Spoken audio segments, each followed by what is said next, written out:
Hey, good afternoon, everybody. Thank you for coming live with me in Ohio, in my kitchen. So welcome, friends, as my cute little dog sign said. Today, I will not show you a savory recipe. I will show you a sweet recipe. So today, I'm going to be making a double chocolate cookie. I am a gastric bypass patient. I'm two and a half years post-op, and I'm down 170 pounds, so I do low carb, I do keto. I'm not strict keto, I'm more like dirty keto, lazy keto, and just low carb. But if you are strict keto, there are some tips I can give you to continue to stay strict. I will be making double chocolate chip cookies. They have some protein in them, and that's what I need. So in the evening, I have a sweet tooth after dinner, and I still need to get my protein in. I don't always get a lot of my protein in during the day, so I find other ways on how to incorporate my protein. So I will be pausing in between setting up and getting everything prepped and ready. That way the video is not long, and you probably won't even notice. So if I say welcome back, that's because I had a pause in between. So I'm getting ready to pause right now because I'm going to get the kitchen set up, but I will show you. I'm going to be setting my oven, and I'll show you the temperature that I set it at. It requires 355 for this particular cookie. So I'm going to get all of my ingredients set up. That way you're not watching me go back and forth to my refrigerator or my pantry. I will show you everything I'm going to use and how to incorporate it. So be back in a moment. Hey guys, welcome back. Like I said before, I'm going to be pausing in between my videos so I don't make it long. My oven just went off. It was set at 355 degrees for this recipe. I am making double chocolate chip cookies.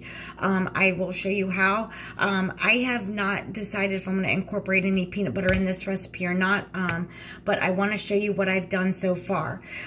So this recipe calls for 1 cup of creamy almond butter. This is the brand I use. I want to, it calls for room temperature, but I wanted it to be mixable. So what I did is I just took a microwavable safe bowl and I put it in there, and then I just put it on. Now my microwave is, I think, like 1200 watts. It's very powerful and it's on high power. So I just put mine on for 60 seconds because I didn't want it to explode. So let me show you the consistency you're looking for. It's almost like making peanut butter and then melting it. So you kind of want that creamy, soft consistency. So let me show you. This is the consistency you want your almond butter. And let me show you the almond butter that I use.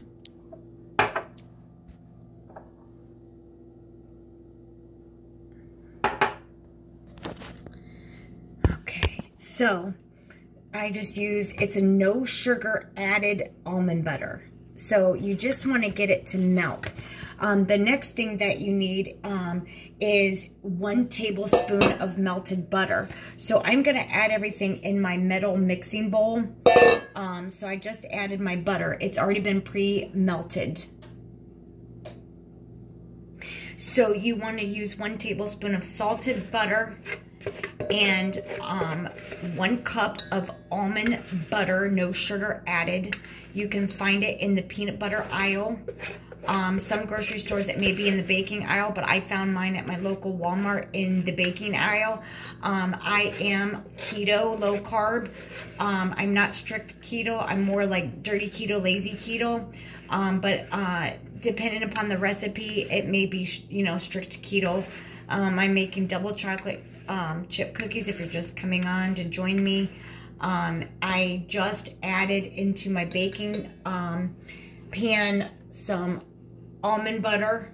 What I did is I just microwaved it for 60 seconds. I would do 30-minute intervals in your microwave because everybody's microwave is different on the power settings and how new or old the microwave is or how the power is on it. So as of right now, I just melted it to like a creamy, soft peanut butter melt. And then I'm getting ready to add 2 eggs.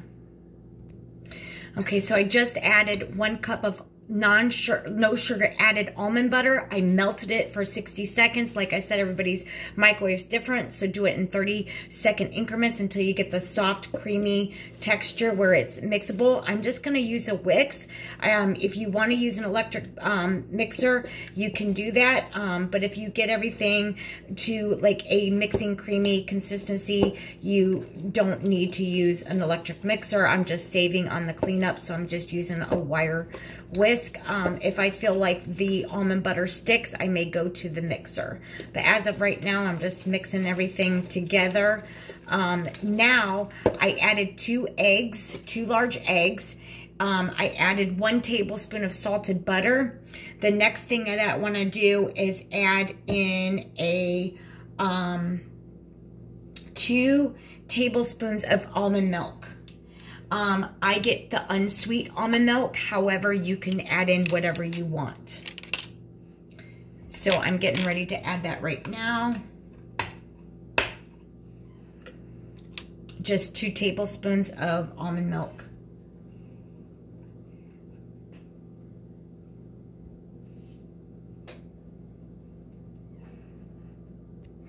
Okay, so I just added my 2 tablespoons of my unsweet almond milk. Now I'm getting ready to add some powdered sweetener. So this is going to require a 2/3 cup of powdered sweetener.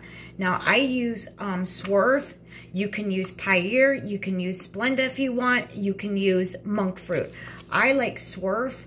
I've always had good results using Swerve in a baking item. You can use aloes. You can use any other type of alternative sweetener you want. Just make sure it is confectioner sugar. It's the powdered sugar, not the granular. This recipe really needs the powdered sugar. Otherwise, you're going to get a grainy cookie.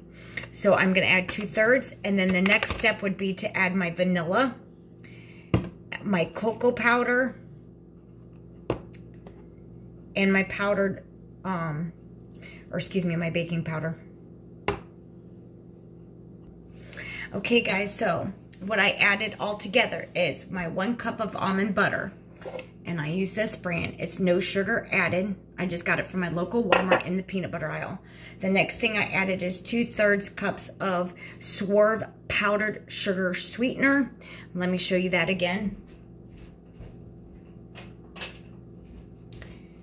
This brand right here. And then I used 2 tablespoons of cocoa powder. Any brand's good. And then I used 2 large eggs. And then I used 1 tablespoon of salted butter. And then I used 2 tablespoons of unsweet almond milk.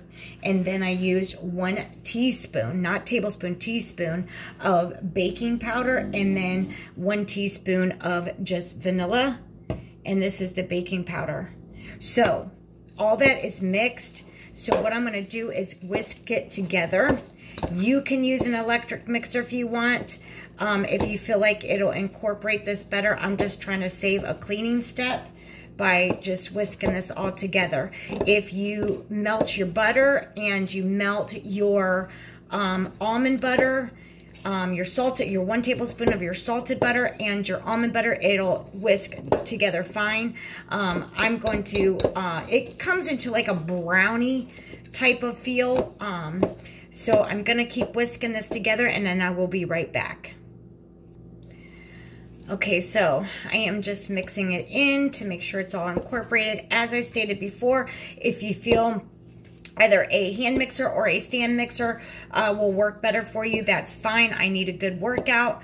As long as you melt your 1 tablespoon of your salted butter and your 1 cup of creamy room temperature almond butter, then it should mix with a whisk. And then after you get it kind of all incorporated, I just take a small spoonula, like a rubber spatula. This is my rubber spatula that I'm using. And then just finish making around. It should be thick consistency, almost like a brownie batter. You don't want it runny. You want it in a thick consistency. So I'm going to show you real quick. So I'm going to turn my camera around here real quick. So this is the consistency you want it. You want it this thick. Okay, so that's what's going to help form your cookie dough balls. Sorry about that. So the next step is adding into your chocolate chip. Now here's the step where you need to make the decision. Do you want to add peanut butter? You can incorporate peanut butter if you want a peanut butter mix with the chocolate. I decided I'm just going to leave it with the chocolate chips and make it just double chocolate without the peanut butter, even though I think it would give more protein. But this is the step where you would add in some peanut butter, just some room temperature peanut butter. You can even melt it as well to have it incorporated better, but I think I'm just going to leave it as a double chocolate. So I'm going to grab my chocolate chips and I will be right back. Okay, so you want to just add a 1/4 cup of chocolate chips. However, you can add in as much as you want or as little as you want. I'm going to show you what I use. I use the Hershey brand sugar-free chocolate chips quite often. However, I also use Lily's chocolate chips. So it's whatever you find. Believe it or not, the Hershey's, it's sugar-free. It's sugar-free. When you use Lily's sugar-free chocolate chips, this bag's just slightly a little cheaper than Lily's, and you get a little bit more in this. However, I do like Lily's chocolate chips, but you use whatever brand you want, and they are sugar-free. So I'm gonna, whoops, I spilled my chocolate chips everywhere. So I'm gonna incorporate my chocolate chips and clean my mess up. So, mess cleaned up, it happens. So I'm just going to fold in the chocolate chips. So my mess is all cleaned up. Like I said, it happens. I'm just going to fold in the chocolate chip. And when you're a cook, you get to taste test. Fabulous. As I stated before, this is a step where you want to add your peanut butter. But I think I'm going to leave that step out and just keep this a double chocolate chip cookie. But the next time that I make this, I will probably end up incorporating a little bit of peanut butter in my recipe because I do happen to like peanut butter. And being a gastric bypass patient, 2.5 years post-op, down 170 pounds, we do need all the protein we can get. And I do definitely have a sweet tooth. So I'm gonna just continue to fold this in. I got my cookie sheet lined up with a non-stick foil. However, you can use parchment paper. I find that either one works. I use non-stick foil when I'm running out of my parchment paper. But if I have a lot of parchment paper, that's what I prefer. You can still spray it if you want. But I find that being that it's non-stick, I've never had a problem with it. So I never had to spray it. And we have plenty of like oil from the creamy almond butter that helps keep the cookie moist so it doesn't stick. But definitely either spray your pan, but I highly recommend a non-stick, whether it's parchment paper or foil. Because I had a tobacco before where I forgot to line it and I put M&M cookies on and they all fell apart because I forgot to, I sprayed it, but it just kind of dried up on the pan, so you still need something non-stick. So I will be back in a moment and I'll show you the cookie scoop and how many they make. Okay, so here is the size cookie scoop I used. I think it's like a 1 tablespoon. It's Pampered Chef, and usually it's labeled. I think it's a 1 tablespoon. It's supposed to make 12 cookies, but this is the size scoop I use. It's a Pampered Chef. I want to say it's the medium scoop. It's not the large. It's not the small, and it's not the large. It's a medium scoop, so the in-between. Let me show you. Okay, so these are going to go into the oven for 7 to 12 minutes. So it depends upon your oven. Everybody's oven varies. So it depends upon your oven. So make sure you have it for 3 to 5 minutes. So 10 to 12 minutes. I'm going to do mine at 12 because mine usually takes about the actual max time, but keep an eye on it. So I will show you the finished product, so I will be back in a moment.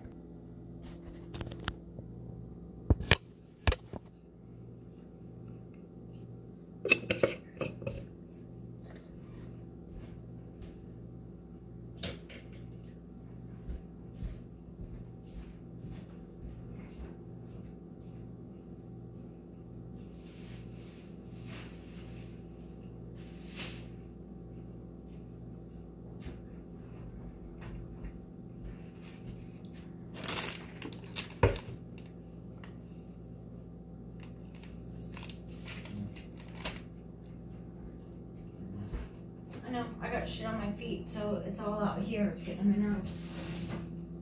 I think this is Hershey's, but I'm not sure.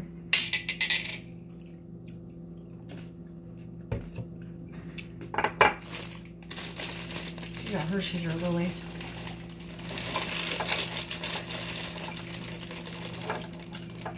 I mean, I'm just trying to fucking put them in here.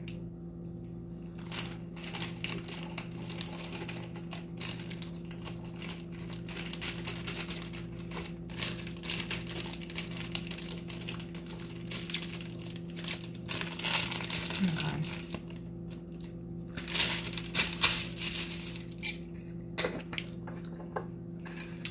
My leftover. I probably should have used those, yeah.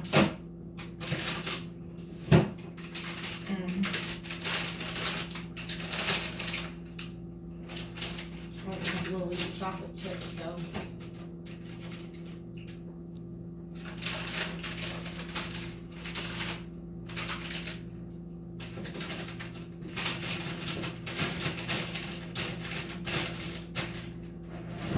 Refrigerated items gets put up.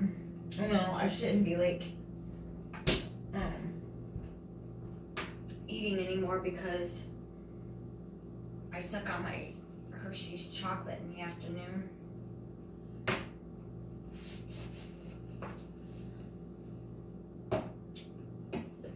Oh, I always wipe everything down before I put it away.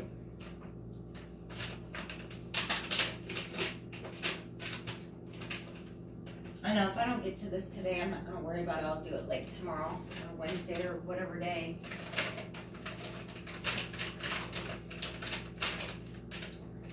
So let me put all this stuff away and then throw trash away. And I gotta watch that because I have 7 minutes. Damn it. I'm always bumping shit. And then I gotta fix it.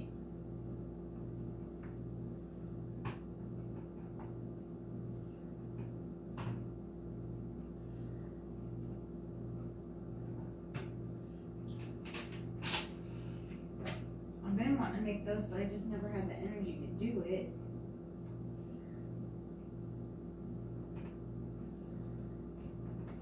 Now I gotta fucking see if I gotta fix my chair because I bumped it. It's alright. Trash.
Like I keep like fucking walking on shit and I'm transferring it in here and it's getting on my nerves.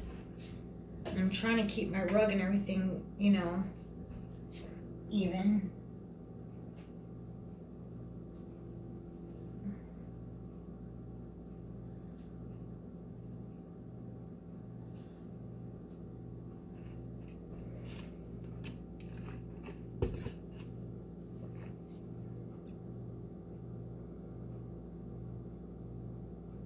What's the 7 grams? Yeah, something with 7 grams.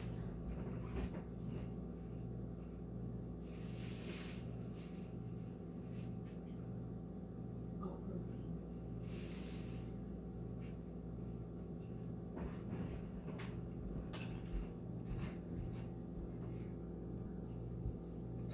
Hey guys, I'm back. I just wanted to give you a little bit of background. I have 3 minutes left until the cookies come out of the oven. I just want to let you know that I am 2.5 years post-op. gastric bypass surgery, I had the full Rowan Y, not the sleeve, the full Rowan Y gastric bypass. That was 2.5 years ago. I made the decision to do it for my health. I did do keto diet eating prior to that and got down to about 180, but then I had foot surgery and I was not able to be active, so I put some of that back on and it got me back up over 200 pounds. January 14th of 2020, just before the pandemic, I was admitted and I did the surgery. Now, 2.5 years later, I am down 170. I'm about 110 right now. I did have some skin removal. I had skin removal on my stomach and my arms.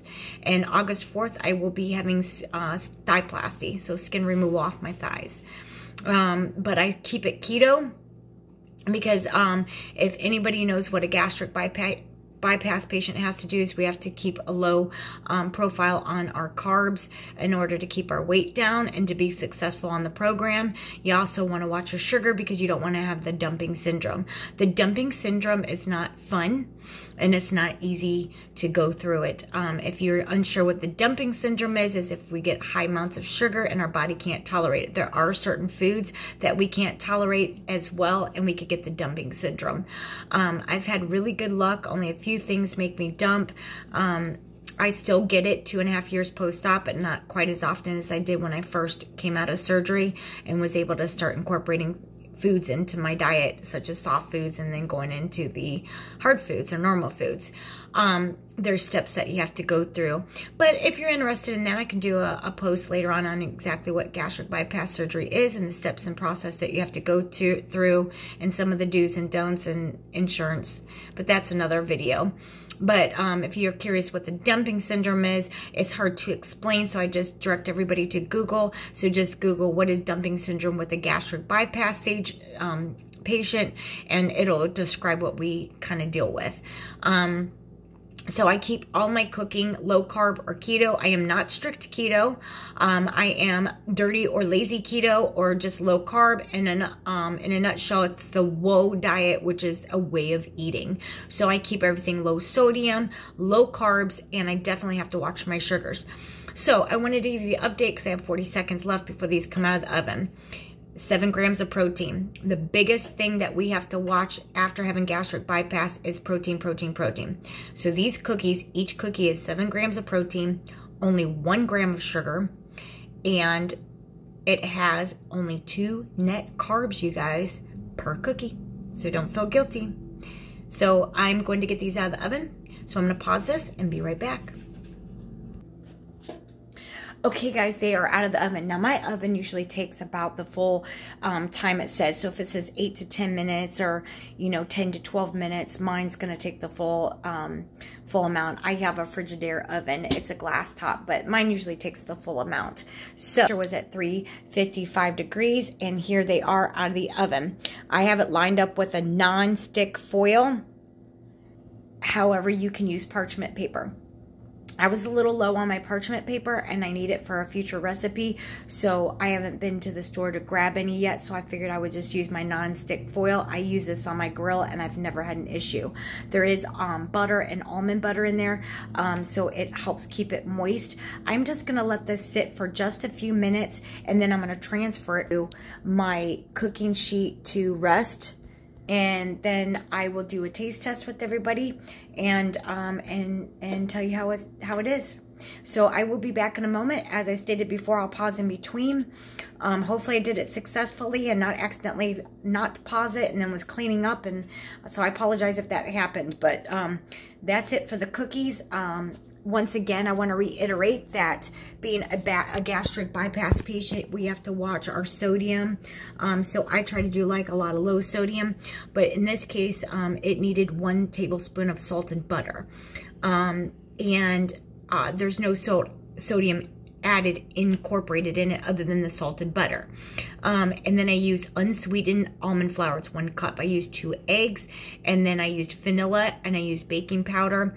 And I used the Hershey's unsweet sugar-free chocolate chips, but you can use any brand you want. I do like Lily's. But in this case, you get a little bit more in your bag, and it's a little bit on the cheaper side if you use the sugar-free Hershey's, but I do like Lily's, any brand. So I keep it low carb. So I do need protein in my diet, and I need to incorporate protein any way I can. Sometimes I'll add protein powder. This case I didn't, because there's 7 grams of protein in each cookie, only 1 gram of sugar per cookie, and only 2 net carbs, you guys, per cookie. So don't feel guilty.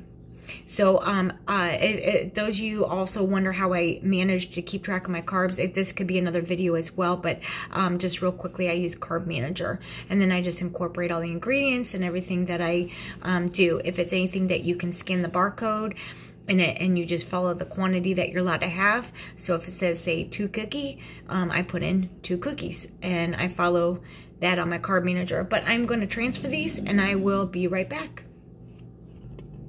Hey, welcome back. So I transferred them to cooling pan, and getting ready to put the last batch on. These make 12 cookies. And you can store them in an airtight container on your countertop up to a week, or you can refrigerate them. They are freezable up to a couple months. So I would put a piece of foil in between them so they don't stick. As you're layering them in your however, your Tupperware container, or however you store it. So just put a layer down and line them up like they are on the cookie sheet. And then if you have to get another layer down, just kind of put like a non-stick, you can use wax paper, parchment paper, or a non-stick foil, just so that they don't stick. I've never had them stick, but given that it's getting into summer and the warmer temperatures, I would do it for safety reasons. But you look like this consistency. They look like kind of like a cake brownie, but they're very soft. I'm cool. And that's it, everybody. It's called a double chocolate chip cookie. However, if you already watched my video, you know that you can incorporate peanut butter in it. This time I just left it as a double chocolate chip cookie. I will probably incorporate peanut butter the next time, and I will show you how I do that. But you want to use the unsweetened almond butter to keep it low carb, keto friendly. These are keto friendly cookies. Everything that was put in was all keto friendly and low carb. As I stated before, you get 7 grams of protein per cookie, only 1 gram of sugar, and you get only 2 net carbs per cookie. As you can see, they're not on the big side. You can make them as big as you want. You can even make them as small as you want. But the protein and the sugar and the net carbs are all incorporated in this size cookie. So I used a Pampered Chef cookie scoop. It was not the small, and it wasn't the largest. It's the medium scoop. I want to say it's 1 tablespoon. But I could be wrong on that. So whatever your medium size cookie scoop is what you want to use. I might even be saying that wrong, 1 tablespoon, so I apologize.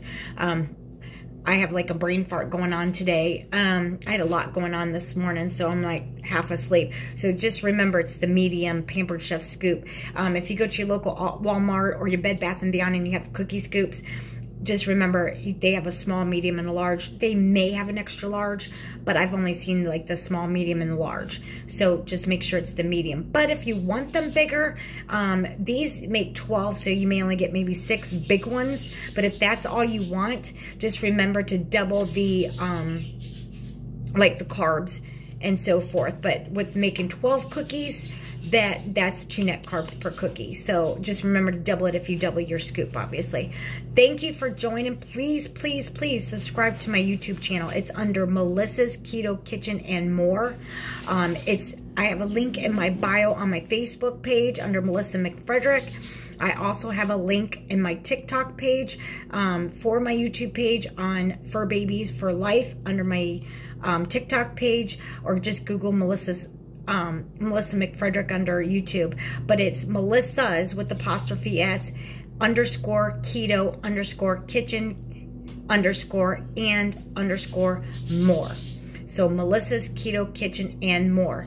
Last night, if you want to watch any of my other keto videos, I posted a personal pan pizza made original style for my husband and keto friendly for myself.